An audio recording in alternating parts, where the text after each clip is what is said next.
You know, I've never been a good advocate of electric bikes और ना ही मैं कभी इलेक्ट्रिक बाइक्स को प्रमोट करूंगा, लेकिन इस तरह के हालात में जब पेट्रोल प्राइसेस आसमान पे पहुंची हुई हैं और मैं एक इंतहाई सुस्त इंसान होने की वजह से पेट्रोल इंजन्स को जितना पसंद करता हूं, उनकी आवाज़, उनका टॉर्क, मैं उनकी मेंटेनेंस से बचना चाहता हूं। मैं कम फ्यूल के साथ, कम आवाज़, कम कार्बन एमिशन के साथ एक लो मेंटेनेंस बाइक को कम्यूटर के तौर पे इस्तेमाल करना चाहता हूं, जिसको मैं रगड़ के रखूं, जिस तरह मैंने अपनी विनेली 250 को इस्तेमाल किया था और FC10 को इस्तेमाल किया था। और साथ साथ मैं ये भी चाहता हूं कि उसकी टॉर्क और पावर को एंजॉय करूं, और जब अम्मा दही और डबल रोटी अंडे लेने के लिए भेजें तो मेरे पास कोई एक रिलायबल बाइक मौजूद हो, जिसको मैं जहां मर्जी लेके जा सकूं, उसको चढ़ाइयों से मसला ना हो, उसको सामान ढोने से मसला ना हो, और मेरे पास पिलियन सीट भी मौजूद हो। तो ऐसे वक्त में मेरे और मेरे जैसे और सुस्त लोगों की जरूरत पूरी करने के लिए CF मोटो अपनी एक सब्सिडियरी लेके आया है, जो कि मेरे पीछे खड़ी हुई है। This right here is the ZIHO AE8S Plus।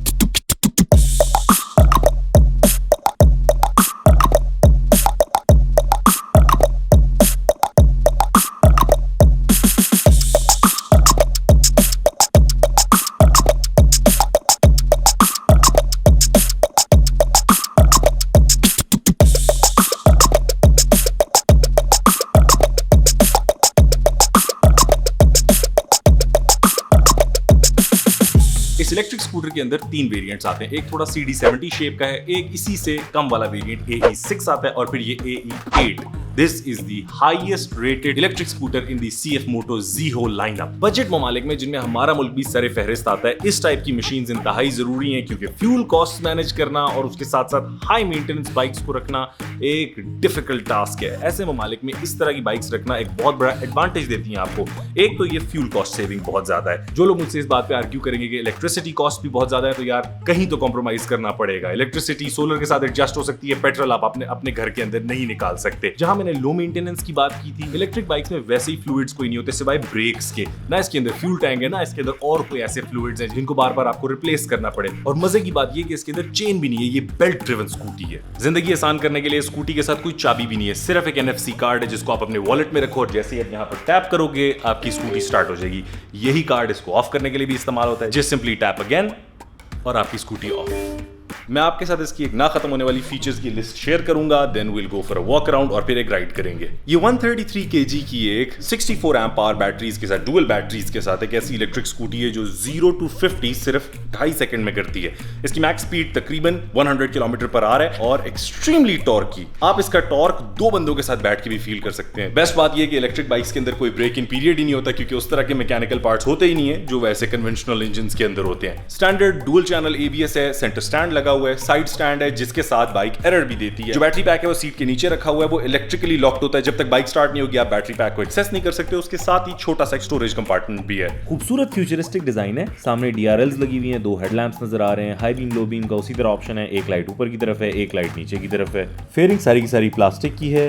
Brembo की ब्रेक्स हैं लेफ्ट और राइट पे, और ये हरकत आपका भाई एक दफा कर चुका है। ये लेफ्ट वाला लिवर मैंने क्लच समझ के पूरा दबा दिया था बाइक खड़ी करने से पहले, और बाइक एक गंदे झटके से रुकी थी। स्पेशियस फुटरूम है, पाँव यहाँ पे भी रख सकते हो और पाँव नीचे भी रख सकते हो। विंगलेट डिजाइन की टेल लाइट है, बस ध्यान ये रखना है कि हैंडल की तरह इसको पकड़ के बाइक नहीं उठा देनी। चेन के बजाय बेल्ट ड्राइव है, पीछे से इसके शॉक्स भी एक्सपोज हुए हुए हैं। एल्यूमिनियम का साइड स्टैंड है, प्रॉपर बड़ा सा एक सेंटर स्टैंड है।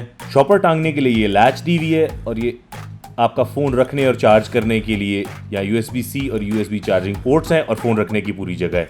राइडिंग मोड की ऑप्शन, मेन्यू के अंदर जाने की, ये क्रूज कंट्रोल और सीट को उठाने की ऑप्शन, डिपर की option, lights, DRLs, hazard lights और बाइक को रेडी पोजीशन में करने का बटन। इस बटन को प्रेस करें तो सीट ओपन हो जाती है, उसके नीचे दोनों बैटरीज लगी हुई हैं, और ये एक छोटा सा स्टोरेज कंपार्टमेंट है। मेरे हाथ के कंपैरिजन के साथ देखो, अंदर लाइट लगी हुई है, रीजनेबल स्पेस है। जैकेट आ जाएगी, लेकिन हेलमेट थोड़ा सा मुश्किल है। आप लोगों को एक छोटी सी राइड करवाता हूं और फिर अपना फाइनल ओपिनियन बताऊंगा। राइडिंग मोड आप रुक के भी चेंज कर सकते हो और चलते चलते भी चेंज कर सकते हो। तू आ जा भाई। मैंने स्पोर्ट्स मोड पे आप लोगों को जरा एक टेस्ट राइड दिखानी है इसकी। जरा चेक करना कि 0 to 50 और फिर 0 to 100 कितनी देर में करती है।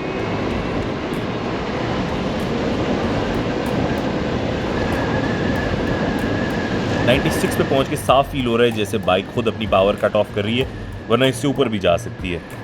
ये एक राइट साइड पे CD70 वाले भाई ने ज़रा थोड़ी सी ओवरटेक करने की कोशिश की। मैंने पेंजा देने के लिए फुल थ्रॉटल दिया तो बाइक पीछे से टेल कर दी। ये 12,500 वॉट्स की एक स्कूटी है जो 0 to 50 2.6 सेकंड्स में करती है, और 0 to 100 आप लोगों ने देख लिया। मैं एग्जैक्टली कैलकुलेट तो नहीं कर सका, लेकिन बहुत ज़बरदस्त पावर है। मेरी हाइट का बंदा कंफर्टेबली इसमें टांगे भी अपनी फिट कर सकता है। रियर सस्पेंशन भी एडजस्टेबल है। मैंने अभी तक बाइक फुली चार्ज करके तो नहीं देखी, लेकिन क्लेम ये है कि ये 5 आवर्स में 0 to 80% चार्ज हो जाती है, which is more than enough. So even though my opinion about electric motorbikes still stands, but this right here is an exception. CF Moto की AE8 S Plus is a huge game changer in the electric scooty market. मेरे पास इससे पहले पाकिस्तान में काफी सारे electric scooty options आए, लेकिन मैंने सबको नजरअंदाज सिर्फ इस वजह से किया कि पाकिस्तानी मार्केट के लिए we need something special. कोई ऐसी चीज जिसको आप long term low maintenance bike के तौर पे रख सको, जिसपे आप डेली कम्यूट कर सको, जिसपे डबल रोटी लेके आ सको और कोई ट्रबल्स ना आपको मिले उसके बावजूद। So I think this is a clear winner here with the budget, the power, the charging time, the features that it comes with and the finish. This has taken the market by a huge storm. CF Moto वैसे ही market पे छाया हुआ है और ये electric bike जो इस वक्त की एक डायर नीड है, इस मार्केट को सपोर्ट करने के लिए सीएफ मोटो ने एक बहुत बड़ा किरदार अदा किया है। I do support their work, what they are doing in Pakistan right now, जिस बजट में वो बाइक्स इंपोर्ट कर रहे हैं। इस बाइक और सीएफ मोटो की दीगर बाइक्स की इंफॉर्मेशन लेने के लिए either you guys can call me or call us at Carcraft, or you can directly contact CF Moto. They're wonderful people, they'll help you out with everything you need. और इसके साथ इन लोगों के पास अनगिनत ऑप्शंस मौजूद हैं हमारे बजट्स के लिए। With that said, I'll see you guys very soon इंशाल्लाह किसी और मोटर बाइक के रिव्यू में, किसी मोटर व्लॉग में या किसी ट्रैवल वीडियो में। Be safe, take care everyone. मुझे अपनी दुआओं में याद रखिएगा। अल्लाह हाफिज।